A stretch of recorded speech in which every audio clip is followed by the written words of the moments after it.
Okay, everybody.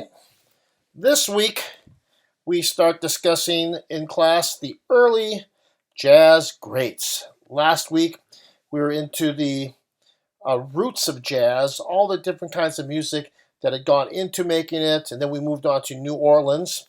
And now we are into the actual individuals that were the first at the forefront of this new music. So this week you will be introduced and you will meet Buddy Bolden.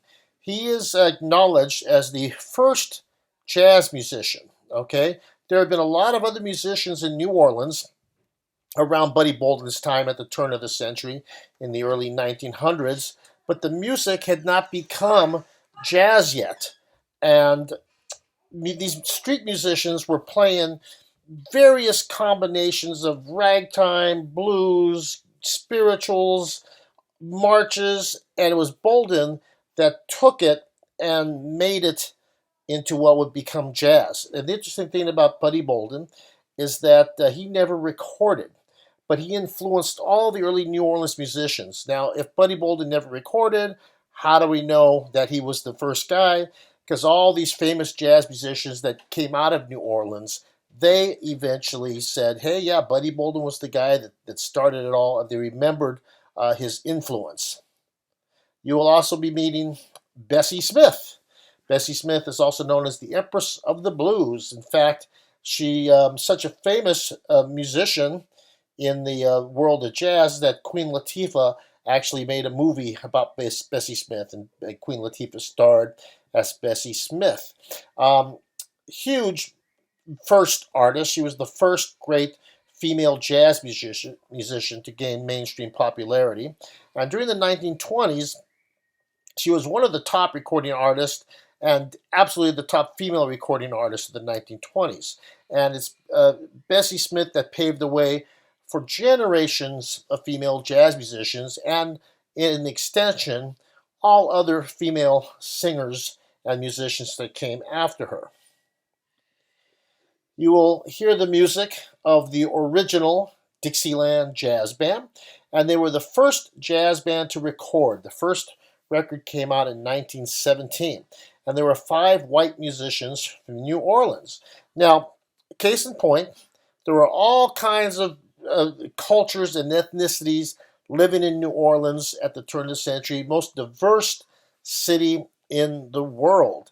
And there were all kinds of musicians. There were black musicians, there were white musicians, there were Creole musicians, and everybody mixed and intermingled with each other. Now, one of the reasons they were the first band to record is because back in 1917, the recording industry was brand new. Nobody ever heard of it before.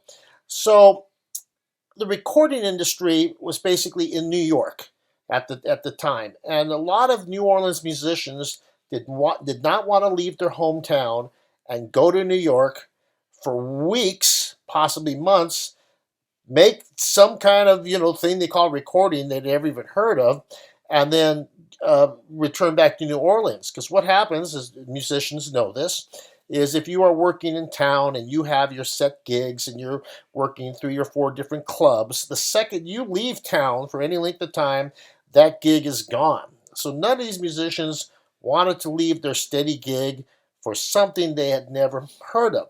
The other thing is, also at the time, jazz was a very personal music. It's very individual, and people knew this. All the musicians knew this, and musicians were really hesitant about putting down on a record their sound, their style. They did not want other people to steal that sound. So they were very hesitant about doing it. But these 5 guys, they said, well, let's give it a shot. They went up there, they recorded the first jazz record. Jazz was a hit with these guys.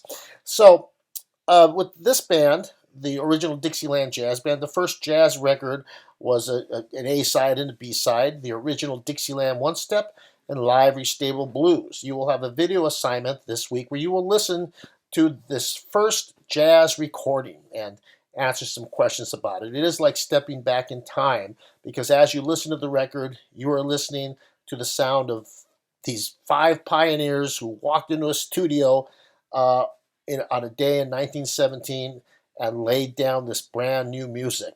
And it broke it into the mainstream. These albums became hits. They introduced jazz to an entirely new audience. Because up to then, you got to realize the only people that were hearing this new music from New Orleans, the only people hearing it were people who actually went to New Orleans. Okay, so this new music became a hit.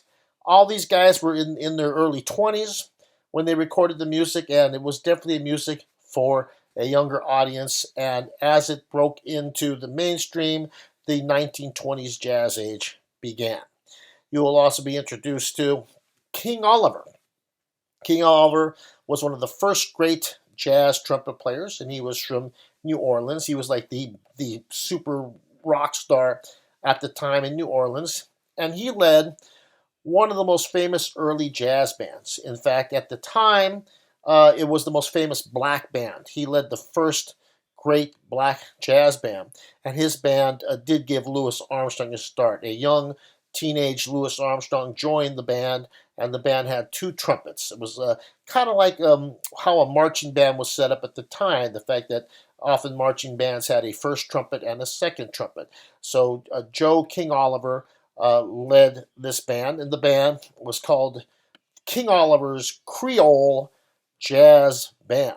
Something I'd like to mention while I'm thinking about it is the original Dixieland Jazz Band and the Creole Jazz Band. Those titles came from the marketing executives when they were trying to figure out how are we going to sell this music. We have to give it a label. So the original Dixieland Jazz Band, these guys were just 5 musicians that played gigs. King Oliver's band were just this group of musicians that played gigs. And when it came time to, well, we got to put a label on the record. How are we going to sell this music? How do we sell it to a mainstream America that has no idea what this new stuff is? Well, Dixieland at the time was a term for the southern states. So anything below the Mason-Dixie line was southern. And so they said, well, if we call this music Dixieland, we're telling people in the rest of the United States that this music comes from the South. And at the time, the word jazz was starting to be used in New Orleans. And at the time, jazz had it was a very sexually connotated name that jazz musicians were using to start to call this new music that was a mixture of everything. And of course, Creole was this huge culture in New Orleans of the people who were half European and half African American, and they were a huge culture in the New Orleans, especially the French Quarter. So between the original Dixieland Jazz Band, who were the first band to record, and King Oliver's Creole Jazz Band, which was the first great black jazz band and huge recording artists in the 1920s, and they also performed in Chicago. Later, we'll see how all these New Orleans musicians left New Orleans to Chicago. But the King Oliver Creole Jazz Band, a huge hit amongst all the early jazz musicians. And it's all these artists that were the first in what they did and influenced so many other jazz musicians to follow. So I know you'll hear a lot of good music this week. Got a lot of great videos to watch, and I hope you enjoy it.